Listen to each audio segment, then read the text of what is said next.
Good morning students, I welcome you all to my YouTube channel NS Enlights. और हम daily quick one liner update series में ये आज का 8 अक्टूबर का हम वीडियो करेंगे। इसमें आज की जो डेली अपडेट्स हैं चलिए देख लेते हैं। और ये जो क्वेश्चंस हैं ये बहुत इंपॉर्टेंट हैं आपके बेसिक नॉलेज के लिए, और जो रेगुलर आपके आसपास हो रहा है उससे आपको रेगुलर ही उसके कांटेक्ट में रहना चाहिए कि जो चीजें इंपॉर्टेंट होती हैं तो वो ना रहे। इसके लिए सीरीज मेरी है, ठीक है। सो ये रेगुलर आएगी। सो चलिए देखते हैं आपका पहला क्वेश्चन क्या है। Your first question would be like which organisation called the extension of G20 services suspension initiative till the end of 2021। तो ऐसी कौन सी इनमें से एक इंस्टीट्यूशन है, एक G20 डेब्ट सर्विस सस्पेंशन जो इनिशिएटिव है, कौन सी ऑर्गेनाइजेशन ने इसको एक्सटेंड कर दिया है टिल द एंड ऑफ 2021। मतलब कौन सी ऑर्गेनाइजेशन अब आपको जो डेब्ट सर्विसेज है वो आपका सस्पेंशन रोक के रखी हुई है। चलिए, सो ये weather it is world bank, UNICEF, IMF और एडीबी, तो ये आपका सही आंसर आईएमएफ हो जाएगा, right. So October 1st 2020 the officials of the international monetary fund, आप मुझे कमेंट्स में बताएंगे इंटरनेशनल मॉनेटरी फंड का हेडक्वार्टर कहाँ है और इसमें कितनी कंट्रीज आती हैं। छोटा सा क्वेश्चन, आप जरूर इसको ट्राई कीजिए। Called for the extension of G20 debt services suspension initiative till the end of 2021। तो ये हमने आपको बता दिया। अगर आपको हिंदी में इसका देखना है तो ये हिंदी में भी मैंने इसको ट्रांसलेट कर दिया है। Next question, which bank appointed Charanjit Atra as a CFO, chief financial officer. तो इनमें से कौन सा बैंक है? SBI है, PNB है, IDBI है, HDFC है। सो ये SBI हो जाएगा, right. So SBI, the state bank of India has appointed Charanjit Singh Atra as its new chief financial officer with effect from 1 October 2020। सो 1 अक्टूबर से इनका काम शुरू हो गया है।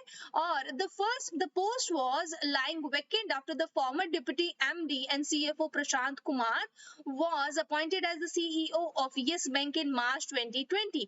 C Venkat Nageshwara was serving the post on the interim capacity, मतलब कंफर्म नहीं थे वो, ये बस एक तरह से जो इनके आने से पहले जो जगह की फुलफिलमेंट होती है थोड़े दिन के लिए वो कर रहे थे, और फिर अत्रा जी ने आके उस जगह को ले लिया है, right. Next question would B which country imposed sanctions on Belarus president Alexander Lukashenko। तो ये जी इनका नाम ही अजीब सा नहीं है, ये पूरा ही इनकी कंट्री भी अजीब सी है। तो चलिए देखते हैं ये बेलारूस कहाँ है। ये एक यूरोपियन कंट्री है और इस पे यूके ने सैंक्शन लगाया है इनके जो प्रेसिडेंट है। ये क्यों लगाया है चलिए बताते हैं आपको। The UK has imposed sanctions of Belarusian president Alexander Lukashenko and his son and 6 other senior government officials judged to be responsible for rigging the August presidential poll for surpassing subsequent street protest, right। So Britain जो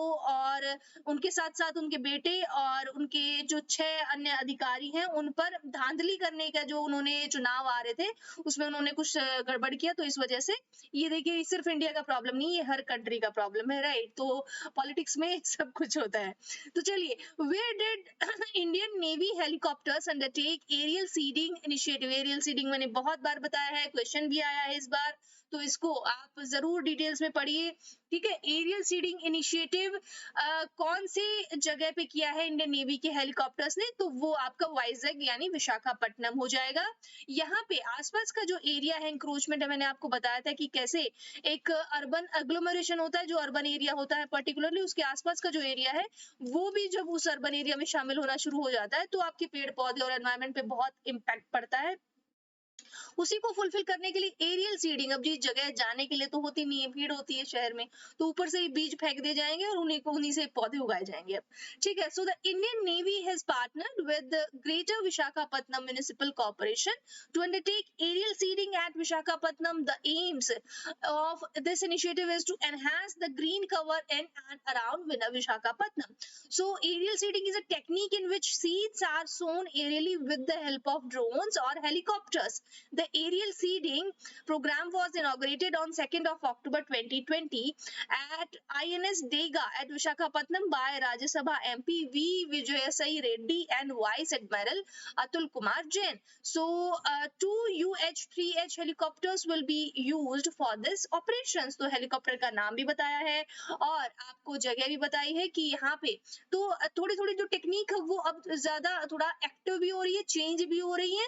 जैसे drones आ गया, अब आपकी helicopter से seeding होने लग गई, तो बहुत कुछ चेंजेस आ रहे हैं, राइट। आप इन पे जरूर नजर रखिए।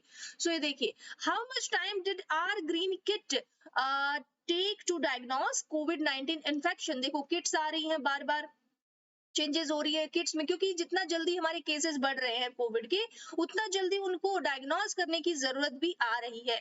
सो ऐसी एक ग्रीन किट आई है जो आपका सिर्फ 2 घंटे लेगी आपका जो कोविड-19 इन्फेक्शन है वो डायग्नोस करने के लिए कि हाँ भाई इनको है या नहीं है, पहले ही बता देंगे। सो बहुत कम टाइम में, और ये रिलायंस लाइफ साइंसेज रिसेंटली इन्होंने डेवलप किया है RTPCR PCR kit that will diagnose कोविड-19 इन्फेक्शन इन अबाउट 2 आवर्स। सिर्फ 2 घंटे लेगी। These kits are called R green kits, RT-PCR are the most accurate testing being conducted for COVID-19। क्या बात है, एटलीस्ट वैक्सीन नहीं तो डायग्नोस्टिक किट तो बना दिया, जो सबसे अच्छा है। However, the only drawback in this test is its time consumption. It takes 6 to 8 hours to produce results. However, the R green kits take only 2 hours। ठीक है, तो इससे पहले वाली जो थी वो आपकी 6 से 7 घंटे लेती थी, बट अब ये 2 घंटे लेगी R green kit। Next question, which country donated 41 ambulances and 6 school buses to organizations in the field of health and education in Nepal? तो जी नेपाल है जी हमारा, आपको पता है काला पानी, अब कौन करेगा इसको, बांग्लादेश के पास तो खुद के लिए नहीं है। और जी इंडिया है, यूएई है, यूएई को नेपाल से क्या लेना देना जी, उनका तो कोई मतलब ट्रेड भी नहीं हो सकता कि ये कुछ फायदा ही करेगा उनको। यूएसए नेपाल जैसी कंट्री को जानता ही नहीं है क्या ये सिवाय एवरेस्ट के। सो जी बचा जी हमारा इंडिया, हमारा इंडिया ही उनको, क्योंकि नेपाल पड़ोसी है, हमें जरूरत है उनकी। पड़ोसी कितने भी नालायक निकम्मे क्यों ना हो जाए, हमें उनकी हेल्प जरूर करनी होती, क्योंकि मुसीबत के समय आपके रिश्तेदारों से पहले आपके नीबर्स ही होते हैं जो आपकी हेल्प करते हैं। यू नो बेटर ना, तो इसलिए हम नेपाल की मदद कर रहे हैं। छोटी सी मदद की है हमने, 41 एम्बुलेंस दी और 6 स्कूल बसेस दिए, ज्यादा कुछ नहीं किया है। ठीक है, सो ये हमारी on the eve of Gandhi Jayanti 2 October के टाइम पे हमने ये जो दान है ये दिया है जी हमारे पड़ोसी देश को। चलिए जी, next question, which organization has announced a special refinance facility of rupees 800 crores for fiscal year 2021 to support the government of India's water sanitation sanitization and hygiene wash program। एक होता है जी पॉश, आप प्रिवेंशन ऑफ सेक्सुअल हैरेसमेंट जो होता है, और एक होता है जी वॉश, एक मतलब इसमें वाटर आपका और जो सैनिटेशन हाइजीन और ये सब प्रोग्राम के लिए वॉश होता है। तो इसके लिए ये किसने ऑर्गेनाइज किया है? सिक्योरिटीज और एक्सचेंज बैंक ऑफ इंडिया है क्या, ये नाबार्ड है क्या, ये सिडबी है या एडीबी है जी? तो जी ये हमारा किया है नाबार्ड ने। आप मुझे कमेंट्स में बताएंगे नाबार्ड कब बनाया गया, नाबार्ड का हेडक्वार्टर कहाँ है, जितनी भी नाबार्ड से रिलेटेड इन्फॉर्मेशन आप मुझे जरूर बता दीजिए। आपको जितना बार रिवाइज करेंगे उतना कम है, और एग्जाम में ऐसे क्वेश्चन आज भी आ रहे हैं कि G20 में कौन कौन सी कंट्रीज हैं, याद आया? तो आपको ये जो छोटी छोटी डिटेल्स हैं एकदम टिप्स पे होनी चाहिए, कभी नहीं भूलनी है। सो इसका राइट ऑप्शन हो जाएगा नाबार्ड। तो NABARD national bank for agricultural and rural development has announced a special refinance facility of 800 crores for fiscal year 2021 to support the government of India's water sanitation and hygiene programme. समझ आ गया? So next question, veteran social activities Pushpa Bhave passes away at 80 Pushpa Bhave passes away, okay 81।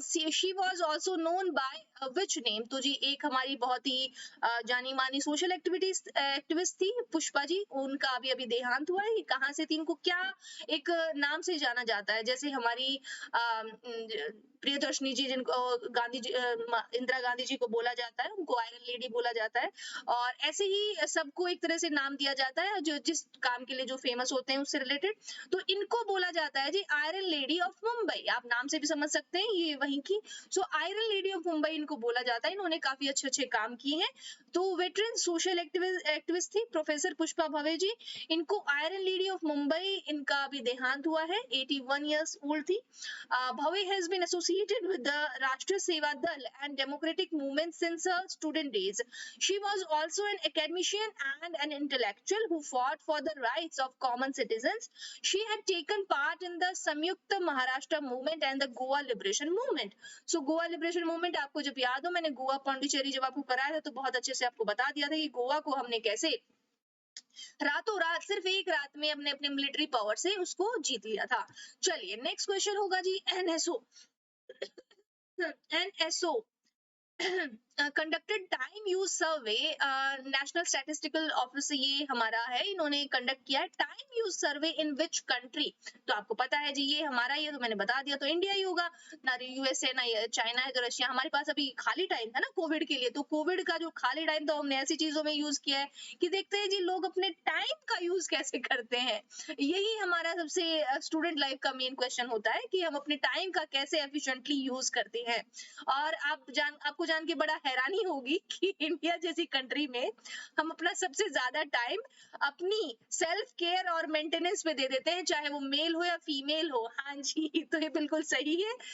अगर mail बोलता है female को कि आप ज्यादा सजने संवरने या अपना ध्यान रखने में टाइम देते हैं तो वो भी गलत है। और अगर वुमेन सोचती हैं कि मेल कुछ नहीं, मेल तो बस ज्यादा ध्यान नहीं रखते, अपना काम में ध्यान देते हैं, तो वो भी गलत है। तो दोनों के दोनों ही जो लगे रहते हैं fair and lovely, fair and handsome बनने में। और उसके अलावा सबसे कम जो टाइम है, आप देखिए एजुकेशन लर्निंग पे कौन कितना टाइम देता है। सो फीमेल्स का तो वो सबसे कम है, राइट। और -2.1 अदर अनपेड वर्क्स, और उसके साथ साथ अनपेड डोमेस्टिक जो काम है अपने घर के काम है उसमें 2.5%। और एम्प्लॉयमेंट एंड रिलेटेड एक्टिविटीज, ये देखिए कितना बुरा हाल है वुमेन का, 4.2%। तो ये ही काम, इतना ही परसेंट वुमेन का जो है काम करते हैं एम्प्लॉयमेंट के लिए।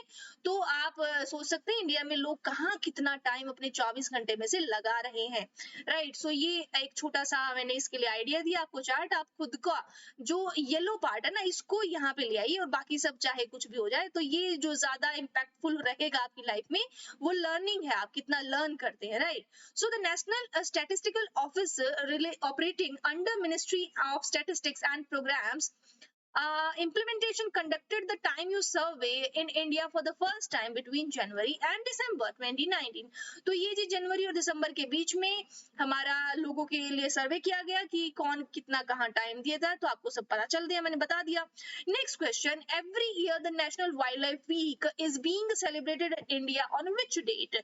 तो ये बहुत इंपॉर्टेंट है, कई बार मैंने बहुत एग्जाम्स में क्वेश्चन देखा है कि नेशनल वाइल्ड लाइफ वीक और इवन कोई भी किसी भी तरह के जो इंपॉर्टेंट डेज होते हैं ना, ग्रुप में भी हमेशा शेयर होते रहते हैं, आपको पता है। तो आप प्लीज उसका ध्यान जरूर रखें, किसी ना किसी बहाने से कोई ना कोई घुमा फिरा के एग्जामिनर जरूर एक आपसे हिंट ले ही लेता है कि आप जो इंपॉर्टेंट डेज हैं आपको कितना पता है।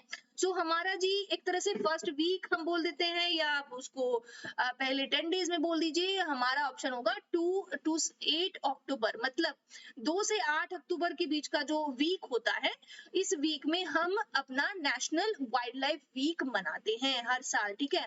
सो इस ये क्यों मनाया जाता है, every year National Wildlife Week is celebrated in India between October the 2nd है, गांधी जी से याद रखना, and October the 8th। It is being celebrated since 1854। The main objective of celebrating the day is to save the lives of Indian animals by taking critical steps. अब जैसे कि आज भी 8th है, 8th ऑफ अक्टूबर है, तो मतलब आज इसका लास्ट डे है। जैसे मैंने अपने इंस्टाग्राम पे अपनी पेट्स की आपको एक पिक्चर शेयर किया, आई होप आप सबने देखा होगा। So yes, they are my pets. सो ऐसे ही आप भी अपना कोई ना कोई एक अच्छी जो बात है आपकी, अगर कोई पेट है आपके पास, या आप कैसे अपने आसपास अपने एनिमल्स का ध्यान रखते हैं, whether it is stray dogs, whether, हाँ एक और मेरी तरफ से मेरी एक पेट थी कैट, उनका 2 दिन पहले ही शी गॉट डाइड, ओके। तो मुझे बहुत बुरा लगा 2 दिन पहले ही उनका, और बहुत बहुत डियर थी हमारे, ऐसा फैमिली का जैसे पार्ट होता है। तो वो थी, तो उनकी अभी डेथ हो गई और I had two parrots also, तो मैंने दिखाया आपको। तो let's see next, When did the World Animal Day being celebrated? अब इसी से रिलेटेड है जी एनिमल का, मुझे एनिमल बहुत याद आ रहे थे तो मैंने सब जितना भी इन्फॉर्मेशन था सब डाल दिया। तो आपका एनिमल डे आपका कब सेलिब्रेटेड होता है? ये आपका जी 4 अक्टूबर को हर साल ये एनिमल डे सेलिब्रेट किया जाता है। सो आप सब भी अपने, अगर आपके पास कोई पेट है तो जरूर मुझे कमेंट सेक्शन में बताइए और कौन कौन से पेट है। मेरे पास भी ढेर सारे पेट्स हैं, मैं बताती रहूंगी धीरे धीरे आपको। राइट, तो चलिए, सो ये किस लिए मनाया जाता है? Day aims to raise the status of animals in order to improve welfare standards around the globe. It was organised by Henrik Zimmerman, and he organized the first World Animal Day on 24th of March 1925 at the Sports Palace in Berlin, Germany. The event was moved to the 4th of October for the first time 1929. तो ये इसका थोड़ा सा history था।